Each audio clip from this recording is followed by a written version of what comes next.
Yeah. Wu-Tang. You know, one of the greatest groups. That song brings back a lot of memories too, man. I think Math is in the background, if I'm not mistaken. Do we have Math here, Yep, Regina? There we go. yep. Yeah, Pig Shaheen was good. Southside Queens in the building. That's right. Southside represent. There we Haha. go, man. There we go. My Southside compadre was good. Yeah, you on the road right now? You got some shows and stuff? Yeah, I'm in Denver right now. We rocking at Red Rocks. Tonight is Redman, Method Man. I'm DJing for Redman and Method Man. Bus is on the card tonight too, and Wiz Khalifa. So Damn, that's a hell of a yeah, lineup, it's bro. good. Yeah, it's gonna be smoky out there too. What's it like DJing for Red and Meth? Like two of the greatest performers, energy. We saw them on the Verses, had a great time with that. But you know, them brothers, man, their shows are high. I call it high octane. But well, you know what? It's like for me, I guess I've been DJing for him for so long because like Def Jam put Method Red together back in like '95 with the How High joint. Um, well, '94, and then I remember the Month of the Man tour. We did the Def Jam tour, then we did the Month of the Man tour, which was Method Man and Redman back in like '95, and so we talking about what's that, like 26 years ago? Oh yeah. It's like yeah, so we talking, so it's like, I just think of like those my brothers, we rock. Just another day at the office. Yeah, it's just, yeah, we've been doing this so long, bro. Was you on the was you with them on Rock the Mic too? Which one was Rock the Mic? I'm trying to remember which one's Rock Rock the Mic. I mean not Rock the Mic, pardon me, not Rock the Mic, Hard Knock Life. Jay-Z, Yeah. DMX. Yep. Yeah, I was on the Hard Knock Life tour. It was with DJ Twins. Like that back then, it was I spent for Meth, and then you had DJ Twins, Ray and Rich. They was DJing for Redman. For Red. Yeah. And yep. Yeah. That was a hell of a tour right there. Yeah, that's why I was gonna ask you. You got to break that tour down, man. Like we seen the movies, and I went to a couple of the shows, man. But just such a historic outing for hip hop, for music, period. And Red and Meth, they set the stage, because they came out first. Yeah. They set the bar, Yeah. they set the standard for DMX and Jay-Z. Give me some memories of that tour. Well, yeah, like you said, it was groundbreaking because at that time it wasn't no hip hop tours like that at that time, and we did like 50 something arenas, like in like I think a 4-month span. Like I think we was rocking. I might have the numbers a little wrong, but we did like 50 something shows on that tour. We was like every day we was in a new spot, and it was all arenas, and you know what I mean. Sold out. It was kind of big, and I think that tour, nothing happened where nothing broke out like people thought shit was going to happen and shit, which set the stage for other tours to come up. Because I think after we did, No Limit went after us. I think they had something big. It was after that, I think a lot of big tours started happening. But that Hard Knock Life tour, that set it off right there. You know what I mean? And I want to shout out. Just give all praises due to like brothers like, as far as like Jay-Z and DMX, you know what I mean? Like, rest in peace to D, but, like their whole squadron and everything for, because like you said, Red and Meth was opening at that time. Yeah. But it's like, and one thing that you have to realize, anybody have to realize, that's dangerous to let Red and Meth open up first, because it's like you got to compete against that. And Red and Meth shows ain't nothing but energy. And at that time, they was flying. I don't know if you remember, but they, on a harness. How high? Yep, yeah. They came out flying on each side into the crowd. So it was like, whoa, it's like, and that's your first opening act. So it's like, you know what I mean? Red rapped about that on what's that song? What It Is, my brother, on the Blackout album, when he's like Hard Knock Life and still touring something with something my cojones in a harness and woke up with a bird in the morning. Yeah. Yo, he felt one time the harness kind of broke on him and whatnot, and it's like he was hanging and shit. But that tour was great. It was a good tour, you know what I mean? It was positive. We finished it. I remember Columbine happened. And, like, I'm in Denver now, and I remember we had to cancel that show because that was like the first school shooting like that of that magnitude, you know. Yeah. And then we came back and we ended up doing the show, and I you know, I believe that show, all the proceeds went to, you know what I mean. You know, I forget exactly which cause. What was the cause to help? You know what was going on. You know. What type of stamina do you need? I believe Hard Knock Life was like 52 or 54 days. What type of stamina do you need to stay energized on that grind, man? Because, you know, it's not just you know, some people might watch it and be like, oh, he's just DJing, he's not rapping. But nah, it's a real grind, you know, like going from city to city, getting on these tour buses, these planes. Yeah, I mean, anybody on a tour, like that is day to day. It's vigorous. It's like you know, whether you moving the sound or you moving the equipment, that's a lot. Whether, you know, you standing up there, you know, for your time DJing, but you gotta remember there's sound check, but there's travel, there's sound check, you know, and then like at that time we was young, you know, so I'm gonna keep it 100. Like now, I think now, of course I can do it. I think I'm in pretty good shape, but now, you know, it's like I'm looking for my nap. Back then, I ain't care about naps, no rest. It's like, look, we be up for like 3 days straight because it's like you travel, right? You get to the spot, you do your sound check. After sound check, it's like you go back to the hotel, you get something to eat, right? You go do your show. Show's over. It's an after party. Pardon me, it's an after party. Or we go to, you know, from an after party to the studio to the after party. Then you're going back to the tour bus, traveling to the next spot, and the next day is the same thing. And it's like, you know, at that age, I wasn't worried about rest. Like, you know what I mean? Like, so you know, we was happy to be there, like in the moment, you know, at the same time. But it was good on many different levels. As far as even like economic level, was a beautiful thing because that tour actually put a lot of people to work. A lot of people had jobs then. You know, they was able to get off the block and go travel and make bread.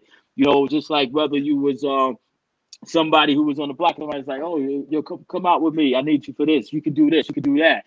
You know, and you know, it put money in people's pockets. Whether some people became, you know, branched off from there, became managers. Some people became artists. Some people, you know, like Ja Rule. Nobody at that time, nobody knew who Ja Rule was. Off of that tour, he blew up. Blew up, You yeah. know, yeah, Beanie Siegel too. I remember like that. That was the first time I seen Beans. You know, was on that tour. You know, it was a few individuals, but yeah, it's a grind though, especially when you new too, and you trying to put yourself out there so people know who you are. Because people came to see, whether it was Red Meth, whether it was DMX or Jay-Z, that's who they came to see. Now, who you going to get? You're going to get them, but then you're going to get these other individuals too. So you have to, at any time, you always have to take that opportunity, to take that moment to look, I'm here too, and I do this too. And you have to, you know what I mean? So if that's your grind, then you have to be on it. And it's more than just being on stage. It's also going doing interviews, running, you know, to the radio station. Certain things a lot of people took for granted over the years, and even to this day, even though now it's a lot easier with the internet and you know, the different platforms. Back then, it's like, you know, you was trying to get on that radio platform so people can hear you. Now you can get on this, like, or come on the walkthrough, and people can hear you and see you. Oh yeah, and we definitely gonna be heard and seen. Now, Hard Knock Life was one tour, but the first tour, from what I understand, you was a real baby. You, Jizza, Biz Markie. And Rest Big in Daddy peace, kid. Kane. God Yeah, damn. yeah. Cool G Rap, DJ Polo was on that tour. Master Ace was on that tour with the Big Wow. Steps. Kid Capri was on that tour. Granddaddy IU was on that tour. That's that Cold Chilling tour. That was that first tour. Yeah. Oh man. Now you was a baby. You probably was like just out of teenage years, probably like 19 years old when you was doing Yeah. that. That was your first tour. Yeah. First of Yeah. all, I was like 19, 20. yeah, you got to tell me about. You get the call from the Jizza, who was actually the genius at the time, and Right. he's like, yo, Math, we about to go on tour with all of these legends, because these dudes is already legends at the time. Oh yeah, yeah. And G Rap, it's no secret. He's like one of my favorite MCs of all time. Yeah. And it's like to this day, I never heard G Rap spit a weak verse. Never. Mm. Nothing questionable. So it's like, I was a big fan of G Rap, Biz, Kane, of course, Kane, you know what I mean? And it's like and like Kane was coming in and out, you know what I mean? But everybody else was really there, stationary. So I just remember getting a call, and what's crazy is this is crazy. This is what I'm like at the time I had just got a job with the post office, right? I just It's got the hard to call get jobs with the post office back then. very hard. I passed the test and all that, and they called me right before this tour. I went in for orientation and all that. I was supposed to start the following Monday, and Judge was like, "Yo, we out. What you gonna do?" I'm out. So I left behind a good job. I just went to orientation. That was it. Yeah. Said, fuck that. That's something with benefits and some job security, especially back in them days. It's like to go on a tour, but nothing's promised. But I'm following my dreams because this is what I want to do. And at that time, I felt like I'm on tour with these cats. It's like I felt like I made it.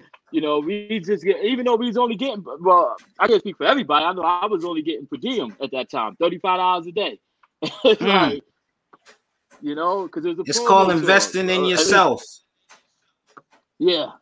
Because it's like, damn, that's like one of the ultimate fork in the road moments of life, man. Because it's like you have on one side, you have your dream, which is in the crazy, unstable world of hip hop, where you don't know what's gonna happen, and you also got to put your faith into your homeboy the Jizza, because you being with him, you with him at the time, so it depends on how high he gets. And then on the other side, you have a very, very stable job in the post office. Some people get in the post office and can do it for like 30 years. It's stable. There's nothing wrong with that. They got benefits, good, pretty decent salary. I know a lot of people that's very comfortable that worked in the post office. My uncle Donald worked in the post office for years, and he's living very comfortably in his 80s right now. So, it's a good job. What did your family say? You young guy at the time. What did they say? Well, my mom's always been like supportive, but at the same time, she'll let you like you sure you want to do this? Because it's like, but if you do it, my father though, like that boy crazy. You know what I mean? Yeah. And then like, after the tour, when things really kind of didn't really work out with the Cold Chilling situation, my pops was the one who actually was like, you know what, I got you.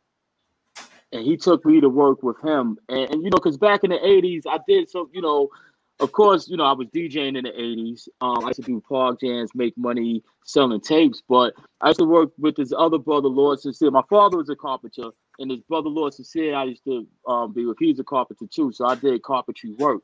So he brought me in as far as on the carpenter tip. I eventually got into the union, and I became a carpenter. But then that calling is that itch to get on stage and scratch and the whole thing, it's your dreams. It's like I left that. I left that, Yeah. and but this time it worked out. Yeah, this time it worked out. So just to backtrack, for people who haven't, got up on the history of early Wu-Tang or even seen the Wu-Tang show, the American Saga show, you're DJing for GZA. GZA at the time is called a Genius. RZA at the time is Prince Rakim. And they buzzing though. It's not like they're underground thing. I remember, being a kid back in those days. What was it, like 91, probably something like that, or 89, something like that. Late 80s, early 90s. They buzzing. They got Girl Come Do Me. GZA's song was actually hotter than RZA's joint. That Girl Come Do Me. That was a big record. We had this thing. Obviously, Ralph McDaniels has been on this show plenty of times, and we always give praise and pay homage to Video Music Box. Ed Lover been on this show. Of course, we love Yo MTV Raps. But in New York City, I mean, across the country, they had this thing called The Box, where they played videos, but you had to call up and pay money. And The Box became so big across the country that, it turned illegitimate. Like they would have you think that these are the most popular videos that's getting played, but no, record companies started infiltrating and just spending, 20, 30,000 or whatever just to get the exposure for the videos. But, a lot of the videos that did get heavy exposure was really dope. And, GZA, Girl Come Do Me. I remember that. I remember Lil Sean, he not in Wu-Tang, but I remember Lil Sean record, the Hickeys on Your Chest. That was huge. Yeah, that was huge on The Box. Hickeys on Your Chest, yeah. But pardon me. Yeah, go ahead. No, I was just gonna say I remember Mystical was huge on The Box too. Yeah, Song. What song was it? He's like he like Michael Jackson or something. Yeah, I just remember Mystical. Rico Suave. Remember Rico Suave? That was heavy on The Box. Yeah. Nice and Smooth was ill on The Box, man. It was ill. Uncle Luke. Uncle Luke was killing it. NWA was killing it. This was NWA was still out. NWA was killing it on it. So, GZA and RZA, they wasn't superstars, but they was buzzing. They had a couple of records out, and eventually the music and the image, it wasn't really them. It wasn't really what they wanted to do artistically, or maybe even image wise as well. If you look at I don't know if y'all seen the new movie Respect that centers on the life of Aretha Franklin. She went through that as well. I believe Aretha Franklin put out like 9 albums before she really made a hit, and they was telling what really was her fork in the road moment. She was making all these records and it wasn't really the vibe that she wanted to do. They had her more like gospel and she wanted to get secular. And she finally decided after like almost 10 albums, let me do what I want to do. And she came up with Respect. Respect. It was nothing but success after that. So, being yourself is always a great thing. So what was it like for you when GZA and RZA, because RZA is actually your great friend too, when they told you, yo, this cold chilling is not working, and we out?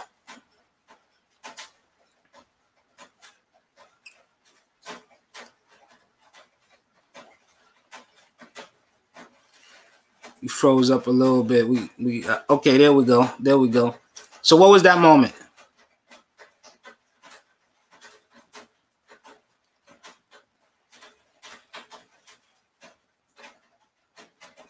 We got the Diva Speaks on here. She says, thanks for the great work you've done on this channel, Shaheem. Much appreciated. Man, so much love to you, Miss Diva. I appreciate you. I appreciate you tuning in. Thank you for the love. Phil Skills says peace to DJ Mathematics. There we go. Dukesaw 419. He has a question. We're gonna bring it to him in a second. Math is having a little bit of technical difficulties. He out there in Denver, the Mile High City. He's coming back. Okay, I'm back. Yeah, I'm back. There we go. There we go. There we go. He getting himself situated. Yes, you said what was it like now? When RZA, you go on this tour, the Coachella thing, you get a chance to live the tour life. Oh, before I get to that question, you got to give me a Biz Markie story. You want to talk with Biz, you got to give me a story of Biz. I'll give you a story with Biz, right? Now, we did one of the first shows we did, an early show we did, it was in Jersey, right? And it was an all-age concert, right? So this was like one of our first time really on stage like that, right? So back then, I'm DJing, RZA was the MC, RZA was performing too, right? But RZA was more like the guest. No, matter of fact, I think RZA had his own slot. No, RZA didn't perform at this one, but RZA was there. I remember. Dirty at the time was dancing for RZA. It was Dirty and it was Dreddy Kruger. His name was Footsteps back then. But it wasn't like Kane and G-Rap. You know how they had Sean and Kenny? Like G-Rap had Sean and Kenny. Kane had Scoop and Scrap. And how they had their routines. They didn't have routines. It's like, Dreddy was doing his dancing thing. And Dirty was doing his dancing thing, like his drunken monk style and all that. And they both we on stage, they both doing their thing. And the table start jumping, records start skipping, crowd starts booing. Dirty grabs the mic. He's like, yo, fuck y'all. So Dirty's going off on the crowd. Dirty's going in. But the cops was in the building. So cops pulled us over to the side. They was like, listen, y'all got 1 minute to get y'all shit straight, or we taking y'all the fuck in. Right? So he's like, word. So he's like, fuck it. He's like, we finished. Y'all go ahead. So we got off the stage. And after that, though, I get back to that, right? But Biz was like, yo, because of that, Dirty got kicked off the tour. So Biz used to, Biz, every time I seen Biz after that, he used to be like, yo, what's up with your boy? Talk about Dirty. like even after Dirty blew the fuck up, he'd be like, yo, what's up with your boy? Can you come on the tour now? You know what I mean? But Biz always had that energy, that aura. He's a great dude, man. You know what I mean? And back then too, like, he'll give you advice. Biz will give you advice. And Mr. C, I got shout Mr. C out, that was Kane DJ. When that went down, he was like, yo, like, he put me just to the side. He was like, yo, I'll work with y'all, help y'all get y'all show together and make sure, and he taught me certain tricks and things like that to make sure shit like that don't happen. You know what I mean? As far as how to control the turntables when you up on stage, when they start doing certain things. And, so everything was, that one was a good one. And like you said, like, even depending on RZA for him blowing, because to me, like I said, G-Rap is one of my favorite. RZA, my favorite MC. Like to me, ain't nobody touching RZA lyrically. Nobody. It's like, you know what I mean? It's like, if you listen to some of the shit this nigga do, well, I'm gonna say my brother, like, you know what I mean? Like, whether it's a record like Fame, where he just took a whole bunch of famous people and used their names and made an ill story. You know what I mean? It's like it's just labels. Crazy. Like animals. Labels, stuff like that. So like even the Words from the Genius, that first album was incredible. Like Just a lot of Justice is he definitely above ahead of his time. So yeah. Our guy Dukesaw 419, he says, Math, how has it been you being the architect of the Wu logo, seeing it evolve to a household visual? The Wu logo to us is what the CBS logo meant to the world. And for That's the people crazy. who don't know, Math is the creator of the world famous Wu-Tang Clan logo. That W with the Wu-Tang Clan name in the middle. Me and Math talked about it with Math the other day. Yeah, I don't know That what Meth was logo talking is about too. I had to think about it when he said his first reaction. It threw me. Well, we talk about that one later. That's what I thought about because I'm messing around with Meth. Meth got me smoking at the cow too. That shit ain't no joke, bro. I'm gonna tell you that. But yeah, we gonna get back the to the question. logo. My bad. The Yeah, logo. we just talking about the logo, man. How do you feel that the logo is just such a worldwide symbol of excellence? It's the bat signal, it's the Thundercat signal, it's a pop culture icon in itself. That's a beautiful thing because I had no idea. You know what I mean? It's like when I first did it, like it was I was just doing it for my brother. Like I was saying before, the first Wu-Tang joint I drew was the sticker I did for RZA. He was on Tommy Boy, and it said Wu-Tang. It was the first variation of my W. Um, and then we did the like I said over the years we before between the Cold Chilling days and before the album actually came out, we did different I was always sketching drawing because I did graffiti, and I could draw. So and we talked about creating a symbol that people will recognize, but I had no idea people would recognize it to this magnitude. That's a blessing right there. But Yeah, yeah. absolutely. And you had to draw the symbol while you was at work. You had to get it done in just a matter of hours, right? Well, yeah, I was working at the time, right? And I just came home from work. I was working carpentry. I just came home, and Rizzy hit me up. That's before cell phones. So, he called me at the lab, caught me as soon as I came in the door too, and he was like, "Yo, I'm about to get these joints pressed up tomorrow. Like, I need this logo tomorrow." So I was like, "Get the fuck out of here!" I was like, "All right." So, yeah, I went to the store. I got me when they got me a Philly blunt. Got some trees from down by something 121. I know you know where that at. Oh yeah, we Um, know, we know. Big up the Fifth for showing something and the Baisley peas and everything yeah, on this new Canaan. I'm loving it.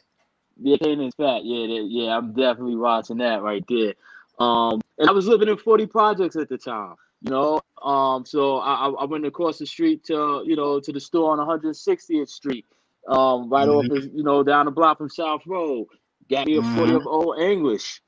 And I went in the lab, went back up. I used to live right there on 106 and 159th Street, first building, fifth floor. Went up in there, fifth floor. Went up in Yo, there. I bought a house. I bought a house on 159th. I've since sold it, but I What? bought a house. I lived there for about 15 years, bro. Oh, get out of here. 159, like Down the out. not down the block from the projects though. Okay, like by 110 or by like 111 I was I somewhere. was I was on 159th and 116th. So like right Oh, around the corner okay. from the rib shack. Yeah, Right yep, around the yep, corner from yep. the rib shack. Yeah. Yep, yep. Yeah, yep. Yeah, that's fat. Yep. Exactly. So you know all the spots I'm talking about. Went up in there, What? and I drew it on the floor. I got it on the floor and I drew it on the floor. When I finished, I looked at the time. I was like, I gotta go to bed. I'm like, this is what it's gonna be. So I gave it to them, and that's what it was. You know what I mean? They came to my job the next day, like 10 o'clock in the morning while I was on break. I told them to come through during break time. They came around break time. And when I seen them come through, I just went and grabbed my joint from my little cubby. I had it in a black book. I still got the black book to this day. You know what I mean? And I broke it out Mm. like, yo. It's like, yo, they looked at it. I took it out. I took it out the book because I had to give it to them. But the black book has other sketches in there. You know what I mean? Like some of the other joints that I had done. And they passed, it was Ghost, RZA, Divine, and Power. So I passed it to RZA. He looked at it first, shook his head, passed it down line. They all shook their head, and they was like, "Yo, this is it." I was like, "That's peace." So they left. You know what I mean? And the rest is history. You know. That's dope, man. That's That's to me that's like one of my favorite logos, man. I love the Wu-Tang logo. I love the The EPMD PE, logo. EPMD, PE logo is one of my favorite logos too. Oh, PE logo was stupid. Bad Yeah, Boy logo, of course, I thought Bad was Boy. really dope. It's some nice ones, man. We really got creative in hip hop, man. Let's Yeah. go all the way back though. So we talked about your first tour with Jizza, but let's talk about how you actually got up with Jizza. You and RZA got the friendship first, right? Yeah. Well, but it's kind of funny because I didn't know they was cousins, right? So, Mhm. like Jizza used to live in South Side too, right? And his family lived in South Side, right? I And I ain't know knew, that. I ain't know Jizza was in Southside. yeah, Jizza lived in South Side. Yup, he used to live right over by what you call it, by you know where 160 is, PS 160, Yeah, yeah, yeah. right? Yeah, right up the block. So, Wow. um, off of Inwood, and I, you know, I my always family. thought he was straight Brooklyn. Jizza lived in all five boroughs. Jizza lived Wow. in the Bronx. He's from Brooklyn. He lived all over Brooklyn, the Bronx, South Side, you know, and Staten Island. So, yep. But yeah, he came. So Jizza was already like, you know, Jizza's older than me. You know, like I'm the youngest one in the clan. In all reality, it's like, you know, Meth is right a few months in front of me. Meth turned 50 already. Like I'm about to turn 50. Um, Mhm. so we like the youngest ones. We the, you know what I mean. But Jizza used to live like his family is his brother Life, Shakim. Shy used to be down with the original Cypher Sounds in Queens, right? And he made a record B called Monty, and then it was AZ, Law God, and Understanding. But those was all Jizza people, right?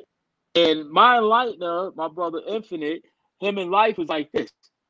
So Wait, so you I met. gotta you break down what an enlightener is, because Oh, we getting deep into the knowledge right now.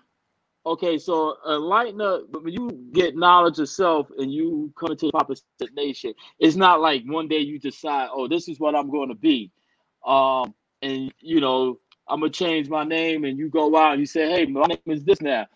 You have to have what we call enlightenment. Somebody has to teach you the proper ways because you know, it's steps to this. Somebody has to guide you. So my enlightener is a brother by the name of Infinite, Almighty Infinite God Allah. And he was a brother, you know, I had it already. I actually had knowledge already when I met him. And I got it, you know, and I consider him my brother. Like, he's not my blood brother, but he Hmm. actually became my brother because he started later on, him and my sister, you know, and they still together to this day. So that's all praises due. But Nice. yeah, so my physical brother actually gave it to me first at a point when I didn't understand it, and he just gave it to me. But when I ran into Infinite, I had the name Supreme on my jacket because my name was Shamik Supreme God a lot. I had Supreme on my jacket. I was about 15 years old, and he was like, Supreme. I was like, yeah, and he started taking me through it, and he was like, and you know, he's like, nah, you got it wrong. And then at the time, my brother ended up going to jail too, so he locked up. So Infinite basically took me under the wing, and that's how I met Papa Wu, Allah Real. That's how I met RZA. You know, going to the rallies as a young brother. So I met RZA. I met RZA first. You know, like going to what we call our parliaments. This is where we come to once a month, and this is where we build and we further our education amongst ourselves, and we teach. And it's a great gathering to you know, build with your brothers. So RZA I met first, and you know, back then, like, you know, we was young, we would hang out, we were drinking 40s to be, you know, different age groups because we, you know, it was the older guards, and then it was more around our age, so they might be over there huddled up, we might be over here huddled up, you know what I mean? So that's how I knew RZA. And then Jizza always, it took me a minute before I met Jizza. I used to always hear about Jizza. Like I met every, you know, I knew his whole family, right? Not his whole family, but everybody in Southside that was his family, and you know, and I just heard he was a dope MC, and I knew that his cousin Shy was a dope MC too, because he was down with Cypher Sounds, And this brother Mel Quan, he used to be like, yo, you should, him and Infinite, they used to be like, yo, you should hook up with a Law Justice because he's a dope MC and you're a dope DJ. So people were telling him the same thing. So for a while, he was kind of like Mr. Snuffleupagus from Sesame Street because it seemed, like the Big Bird, he tell everybody about Mr. Snuffleupagus. Right. Whenever Mr. Snuffleupagus is there, Big Bird's not there. Then when Big Bird come around, he's gone. Or when people come around, he's gone. Yeah. So it was like that with Jizzle. They'd be like, "Yo, Allah Justice, he's around the corner. He's over there." I'd be like, "Where I'm coming." When I get there, he's not there. Or like, "Yo, you just missed him." So it took me a minute before I actually met him. And then when I met him, he came to my crib and watched me DJ. And he recruited me right then and there. He's like, yo, you my DJ. And that was that. So and then I found out they was cousins. I found out Jizza and RZA was cousins. I was like, oh shit, like it's a small world. And wow. some things I guess just are meant to happen or just, you know what I mean? Some things just, because I think if it would have happened any other way, it wouldn't have happened. That's really dope, man. I want to ask you your opinion on this because when we was young, man, coming up and listening to the music and even just being in the neighborhood, we always go to Jamaica Avenue and we see, some of the brothers from 5% out there. Of course, we see some of the Black Israelites out there as well. They was holding the course. Yeah, and it would be, the things that we would see in the neighborhood, it would reflect in some of the music. Poor Righteous Teachers, obviously Wu-Tang, Busta Rhymes, Brand Nubian. But it's not really, we don't really hear a lot of the teachings. We don't really hear a lot of MCs right now from 5%. Why do you think that it's kind of slowed down as far as us hearing it? I'm not sure if it's people still in the neighborhood that if it's heavy like that, but in hip hop music, it's definitely not people going into that chamber like as prevalent as they was back in the days. Well, you know what? There are some dope brothers. I know a few brothers, but they're under the radar. I mean, just and it's because for one. I think what's being pushed is cool to do this, it's cool to do that.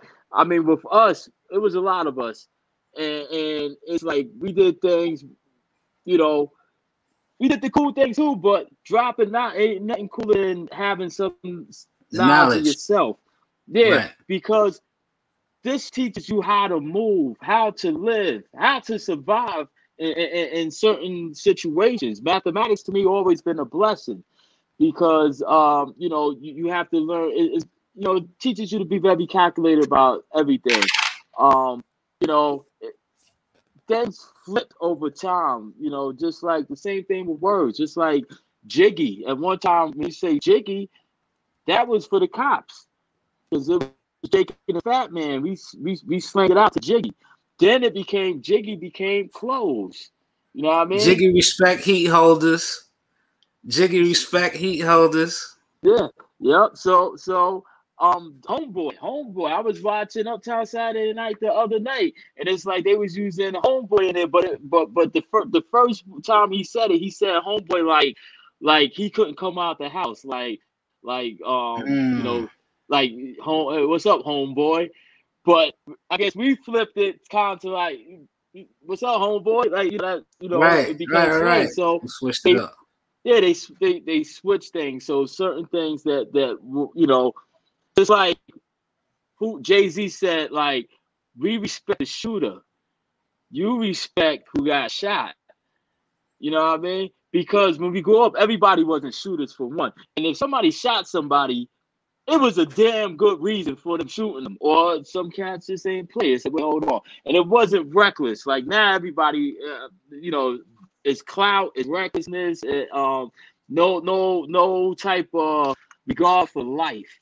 And I think that's the difference because, we had a regard for life. Because if a brother wanted a certain brother, they was going to get that brother. or that person.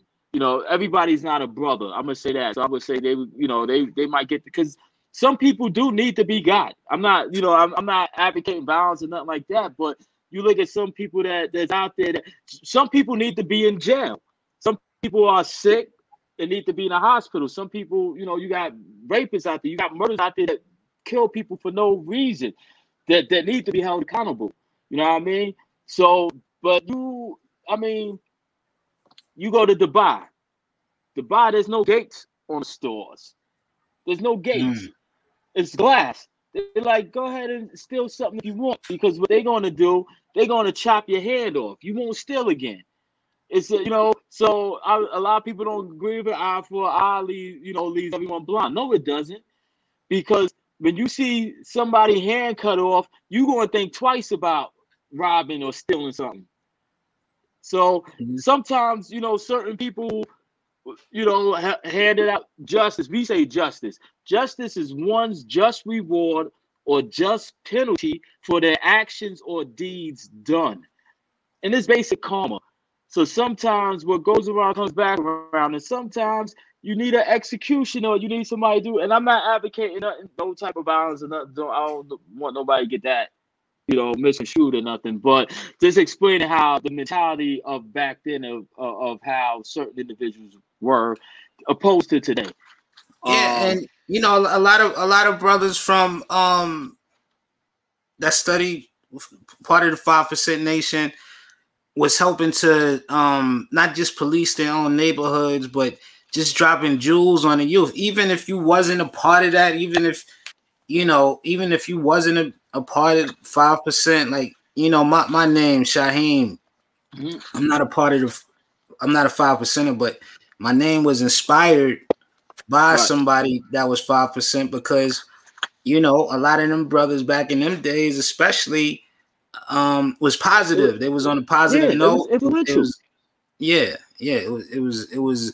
was spiritual. It was mental, and you know, you could learn a lot.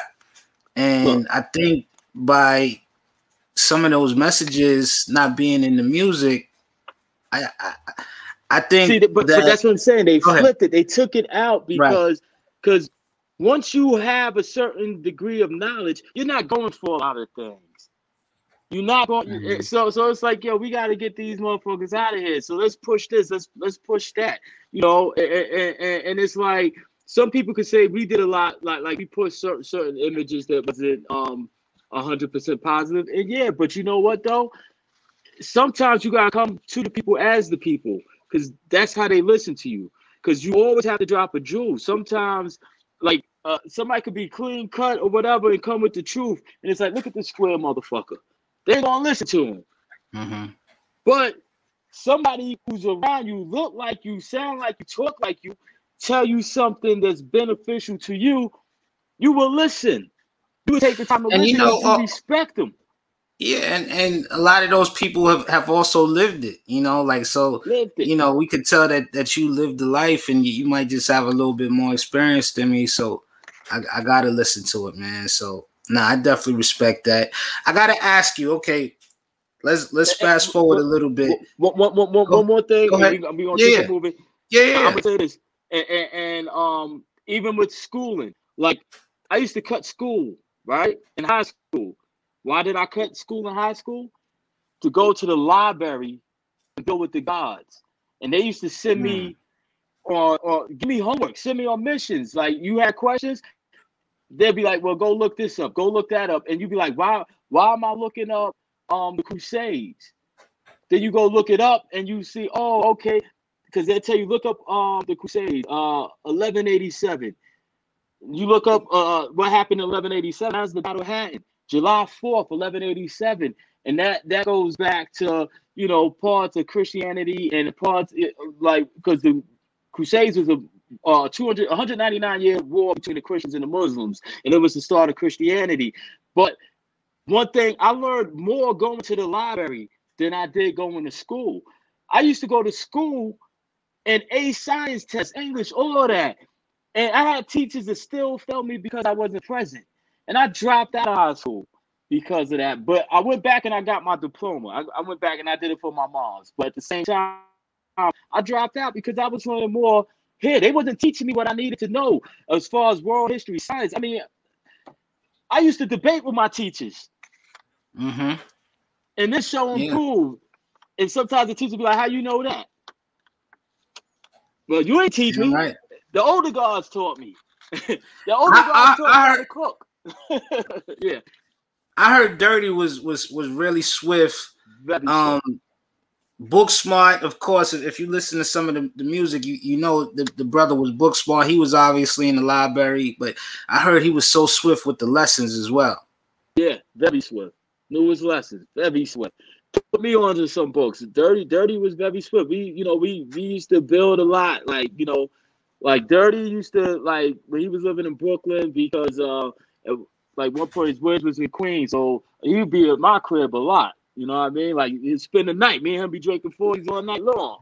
But we be going through music. We be going through lessons. We be building. Drinking 40s. He's doing that too. Damn, we missed the genius of Old Dirty. We're gonna take a quick break. When we come back, I want to get into the first beat that you sat down with RZA with, and it's one of the biggest songs ever from Wu-Tang. And we're gonna get into some of your production, that Mighty Healthy, Ghostface. Yes, we're gonna get into some Chambers, man, and we're gonna talk about the season 2 of Wu-Tang American Saga. So let's get to this. Let's get to this first beat. This first beat, you sitting in the studio with RZA. It turns out to be one of the biggest records for the Clan. It's on Ray's album, of course, that only built for Cuban Links. But break it down for me. Okay, so at the time RZA was working. He's really working on 2 albums. He's working on the Liquid Swords album, and he was working on the Cuban Links album. So I remember we had at the time we had a house that brothers had that everybody came through. Is this the mansion in Jersey? No, this is before the mansion in Jersey. Okay, this was in Staten Island, right? Well, this is before all the. Okay, but this is like right. First we had the Morning Star Road one. That was the first flood. Then it was the second. After that, that's when we moved to the other spot, Michelle Court, and that was the second flood. And the basement had the studio. Come upstairs, you had the living room. Everybody be chilling at. Then it was a room over there. You could see right there. It was like a bedroom that was turned into like a pre-production studio. So RZA was in there working, and we ended up going to the movies that night because he was like, yo, I feel, you know what I mean? Like I need a break. So I remember it was me, him, Meth, and Ghost. We went to the movies, right? When we came back, Meth and Ghost spoke out, but I was still there. I was drinking my 40. RZA started working on the beat. But what did y'all go see at the movies? Not to cut you off. What did y'all go see? I think we went to go see. What did we go see? I might be wrong. It might be. I think it was a Denzel Washington movie. I want to say. Okay. I think it might have been. Virtue. What's that with him and Virtuosity or something like that. Might have been. Him and Russell Crowe. I gotta double check. It might have been that. For some reason, I'm thinking that's what it was. I could be wrong, but it was one of like that. Ricochet, one of those shits. I forget. It was, but I just remember coming back. And that was in my 40-ounce days, smoking weed and all that. I was nice. Came back, RZA started working. So I remember I'm laying on the floor in the living room area. I'm laying on the floor, right? Got a little pillow though, laying on the floor watching the TV. I think a karate flick or something. And RZA's working, but I can see RZA's working. The doors open, everything. He's working. I can hear him working. I hear him. I'm, watching the flick and I doze off. Boom. Pop up. I hear a little bit more. I'm like, that shit sounds funky. Doze off. Then I'm hearing something crazy, right? So about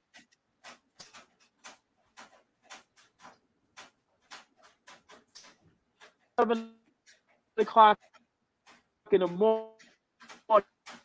Wait, hold up a second, Mav. Hold up a second. We kind of. And then I hear the Wait, hold on. You freezing up a little bit. We lost you for a second. Yeah. Am I back? I'm back. Still freezing a little bit. We're gonna get to it. Okay. That Wi-Fi in Denver, he's a mile high up. He's a mile high up, ladies and gentlemen.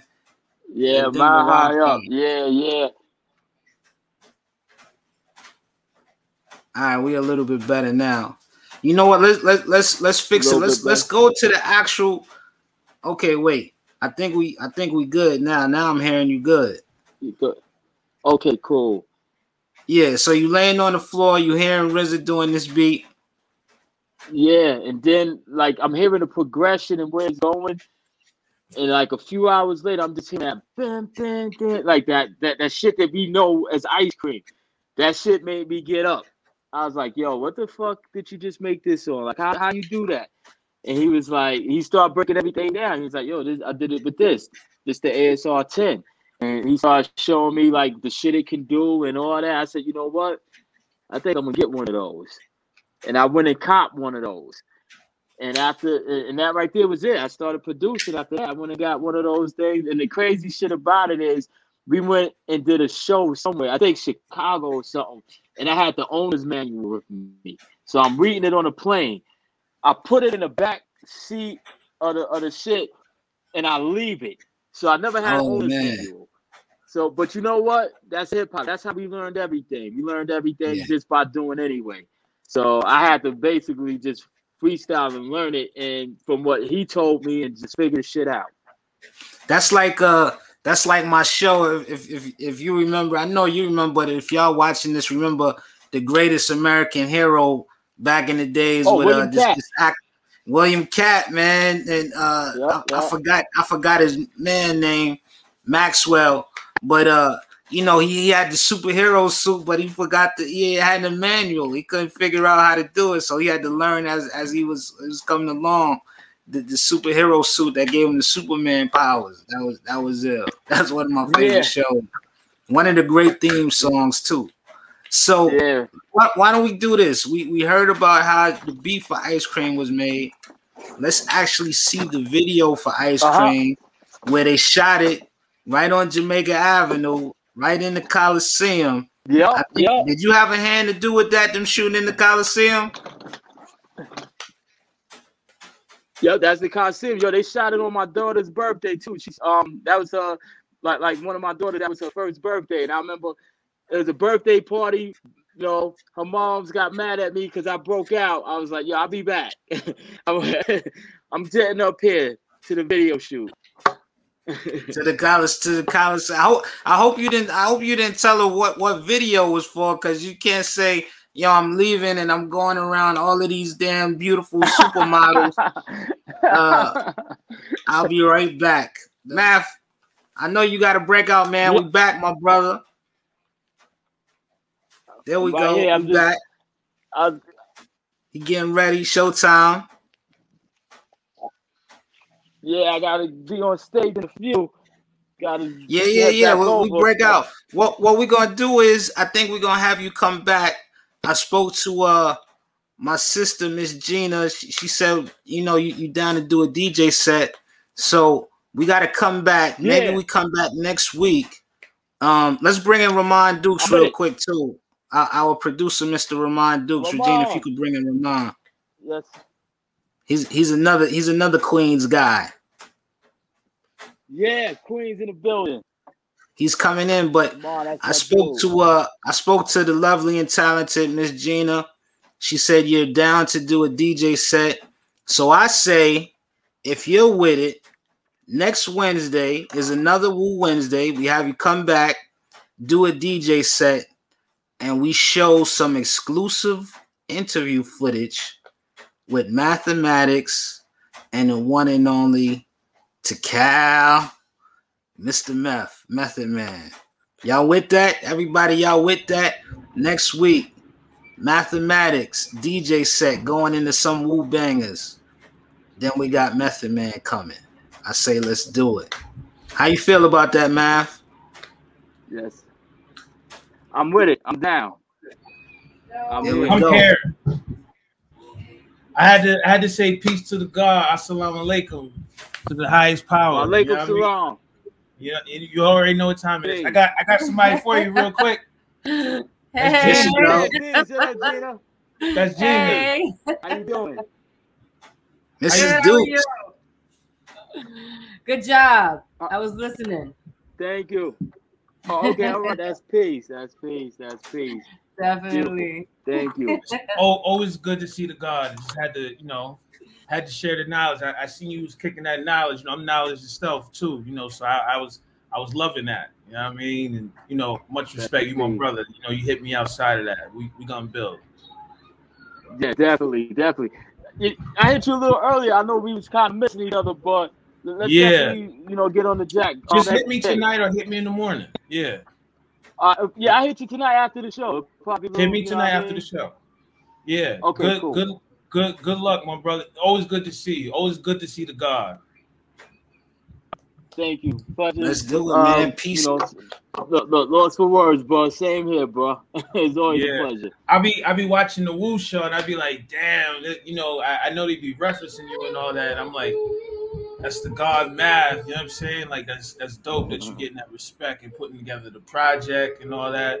That's an incredible look, man. You deserve that. It's guys like you who really push the culture forward. They really should be shining lights on like that. That's why we doing this. You know what I'm saying? So keep going, my brother. We got your back. I appreciate it too. Yeah, there wouldn't really be no Wu-Tang and the shit that what they did without like you. You know what I'm saying? Mighty Healthy. Like, you kidding me? Like records like that. Like, people don't understand like how important that is to the culture and to the nation. You know what I'm saying? Like, those are big deals right there. So keep going, my brother. You're doing the right thing. But we're gonna build. We're gonna build next week. Yes, sir. Another Wu Wednesday, another walkthrough Wednesday. We got Math coming back. We're gonna talk about this Wu-Tang Clan American Sagas TV series. I want to hear from your perspective about the night that come out Wednesday. Huh? What you say? It comes out on Wednesday. Yeah, the show come out Wednesday. So we're gonna do it, man. I want to hear from your perspective about the night where Old Dirty was on the run from the police and came on the stage. I was there. So much more. We're gonna get to it. Part 2 next week, next Wednesday, and let's put that Mighty Healthy on, Regina. Let's while Math gotta go and rock the show with Red and Meth. Let's play that Mighty Healthy Ghostface Killer. Produced by Mathermatics. Yes, sir. Yeah, and I'm good all next Wednesday. I'm home, so let's rock. Let's do it. We appreciate you, my brother. Go kill that stage with the brothers Red and Meth. Tell them I said what's up, and let's get to it.